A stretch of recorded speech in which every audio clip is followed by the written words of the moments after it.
Example number 2 के बारे में बात करते हैं। पॉलिनोमियल्स क्लास 10th बहुपद हम बात कर रहे हैं। मैथ्स का ये एग्जाम्पल नंबर 2 है, पॉलिनोमियल चैप्टर नंबर 2 का। चलिए देखिए क्वेश्चन क्या कहता है। क्वेश्चन कहता है find the number of zeros the quadratic equation. एक क्वाड्रेटिक इक्वेशन है, ये पॉलिनोमियल हो गया हमारे पास x² + 7x + 10 और कह रहा है and verify the relationship between the zeros and the coefficients. जो आपके इसके कोफिशिएंट्स होंगे और जीरोज होंगे उनके बीच में आपको रिलेशन भी फाइंड करना है। कैसे आप करोगे क्वेश्चन को देख लीजिए गौर से। सबसे पहले मेरे भाई आप इस क्वेश्चन को करने के लिए क्या करोगे, यहां से जब भी आप जीरोज फाइंड करते हो तो सबसे पहले इसको जीरोज के इक्वल कर दीजिए। जैसे मैं इसको जीरो के इक्वल करूंगा, अब मैं इसके फैक्टर फाइंड करूंगा। कैसे, देखिए यहां पर आप देख सकते हो x² का जो कोफिशिएंट है वो 1 है और लास्ट में आप देखोगे ये आपके पास c रहता है, इसको c बोलते हैं। ये एक हमारे पास क्वाड्रेटिक इक्वेशन है। अगर जो कभी भी क्वाड्रेटिक इक्वेशन होती है अर्थात कभी भी कोई द्विघात समीकरण होती है तो द्विघात समीकरण का मतलब दो घात वाली समीकरण, अर्थात x की मैक्सिमम पावर इसमें हमारे पास 2 है और अगर x की मैक्सिमम पावर 2 है तो नंबर ऑफ जीरोस भी अपने पास कितने निकलेंगे भाई, 2 निकलेंगे। ठीक है, 2 जीरोस हम यहां से फाइंड करेंगे। कैसे फाइंड करेंगे, देखिए आपको यह करना है कि इस x² का जो कोफिशिएंट है इसकी और इसकी मल्टीप्लाई, लास्ट वाले की मल्टीप्लाई करके देख लीजिए तो आपके पास आना चाहिए कितना नंबर, 10 × 1 = 10, यानी कि 10 आना चाहिए। इसकी और इसकी मल्टीप्लाई करके देख लेते हैं कितना आया, 10 आया। तो ऐसा नंबर हमें सोचना पड़ेगा अपने दिमाग में, ऐसे 2 नंबर सोचने पड़ेंगे जिनके की मल्टीप्लाई करके 10 आ जाए और उन दोनों को ऐड। ये वाला बीच का साइन देखते हैं, अगर ये माइनस है तो फिर माइनस करके आना चाहिए 7 और अगर ये प्लस है तो फिर प्लस करके आना चाहिए 7। तो यहां पर प्लस है भाई तो आप कहोगे प्लस करके क्या आना चाहिए, 7। तो ऐसे 2 नंबर अगर आपको समझ में आए हो, उम्मीद करते हैं आपने सोच लिए होंगे। और ऐसे नंबर पड़ते हैं आपके पास 5 और 2। यदि आप 5 को और 2 को दोनों को ऐड करके देखते हो तो आपके पास आ जाएगा 7 और 5 की और 2 की मल्टीप्लाई करते हो तो आपके पास आ जाएगा 10। चलिए दोस्तों आगे कैसे क्वेश्चन होगा आप देख लीजिए गौर से। क्वेश्चन का कुछ ऐसे ढंग रहेगा करने का, इसको आप लिखने की आवश्यकता नहीं। x² को ऐसे उतार लीजिए, 7 को लिख सकते हो 5 + 2, बाहर रहेगा x प्लस में 10 = 0। इसके बाद यहां से x² को ऐसे ही रखना है, इस x के अंदर मल्टीप्लाई कर दीजिए तो ये हो जाएगा 5x, 2 की भी मल्टीप्लाई करेंगे तो ये हो जाएगा 2x और प्लस में 10 = 0। यहां से मेरे दोस्तों x आपके पास कॉमन आ जाएगा। अब आपके पास बचेगा x + 5। उसके बाद यहां से आप 2 कॉमन ले सकते हो।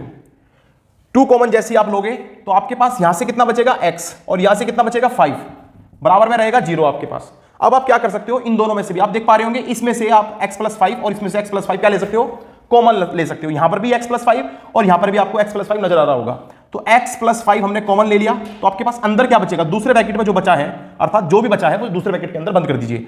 अर्थात x + 2 को हम एज इट इज लिख सकते हैं। उम्मीद करते हैं ये बात आपके समझ में आई होगी। यहां से आप देख पा रहे होंगे जैसे ही मैं x + 5 को = 0 करता हूं, x + 5 को = 0 करता हूं, इफ x + 5 = 0 देन x = -5 आपको यहां पर प्राप्त हो जाएगा। इसी तरीके से इफ x + 2 = 0 देन x = -2, ये आपको प्राप्त हो जाएगा। उम्मीद करता हूं ये बात आपके समझ में आई होगी। चलिए आगे कैसे करना है क्वेश्चन को आगे देख लीजिए। ये तो आपके पास निकल गए इसके जीरोस को भाई हम अल्फा, इसको मैं अल्फा बोल सकता हूं और इसको मैं बोल सकता हूं बीटा। तो ये आपके पास अल्फा और बीटा आ गए। इसके बाद आपको क्या करना है, आपको क्या लिखना है, आपको लिखना है जो आपको रिलेशन फाइंड करना है। रिलेशन आपको असल में इसमें बराबर करके दिखाना होता है। कैसे, आप कहोगे सम ऑफ जीरोस, ये इक्वल रहना चाहिए सम ऑफ जो आपके कोफिशिएंट्स रहेंगे, जो आपके क्या रहेंगे, कोफिशिएंट्स।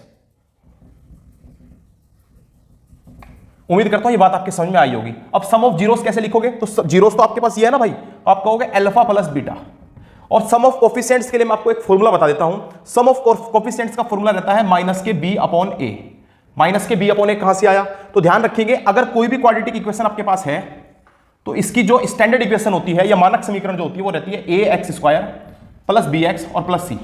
यहीं से मुझे नजर आया कि ये जो आपके पास x² का कोफिशिएंट है वो a है और यहां से x² का कोफिशिएंट कितना है, 1 है।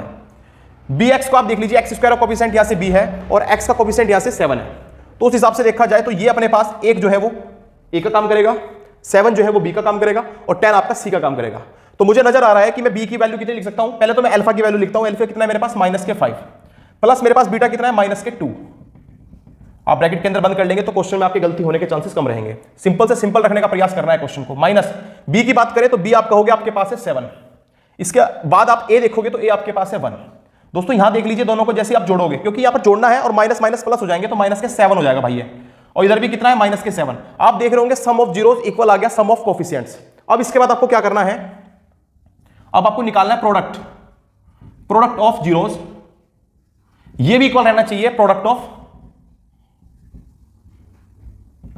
Products of coefficients. अब प्रोडक्ट ऑफ जीरोस कैसे निकालेंगे भाई, तो देखो तरीका वही रहेगा, जो आपके पास जीरोस दे रखे हैं दोनों का आपको मल्टीप्लाई करना पड़ेगा, यानी कि -5 में -2 की मल्टीप्लाई जैसे आप करेंगे, ब्रैकेट बना के रखना, गलती के चांसेस कम रहेंगे। प्लस वालों में और गुणा वालों में तो आपको दिक्कत नहीं आएगी, मल्टीप्लाई वालों में दिक्कत नहीं आएगी, लेकिन जब माइनस आता है तो गलती होने के चांसेस ज्यादा रहते हैं। प्रोडक्ट कैसे निकालेंगे, तो प्रोडक्ट का फॉर्मूला रहता है C/A, ये भी आपको याद रखना है। अगर कभी भी आपको बोले सम ऑफ कोफिशिएंट्स कितना होता है तो B/A माइनस के B/A, लेकिन प्रोडक्ट्स ऑफ कोफिशिएंट्स बोले तो आप क्या कहोगे, आप कहोगे दोस्तों C/A। बस C की बात करें अगर हम, यह देखिए ये कितना हो गया आपके पास, माइनस माइनस प्लस हो गया और 5 2 10। इसके बाद C की बात करें तो C आप कितना बताओगे भाई, यहां से देख लीजिए कितना है 10, और A की बात करें तो A कितना है 1, ये भी आपके पास आ गया इक्वल। तो ये दोनों अगर इक्वल आ गए तो बस आपको लास्ट में एक लाइन लिखनी है, और आपको क्या लिखना है, आप कहोगे the relation between zeros and coefficients are truth. बस इतना काम करना है दोस्तों, और आपका ये क्वेश्चन बिल्कुल क्लियर हो जाता है। हिंदी वाले बच्चे क्या लिखेंगे, आप कहोगे गुणांकों और शून्याङ्कों के बीच में जो सत्यता का संबंध है वो सत्य है, यानी कि जो संबंध है वो सत्यता का है। उम्मीद करता हूं ये बात आपके समझ में आई होगी।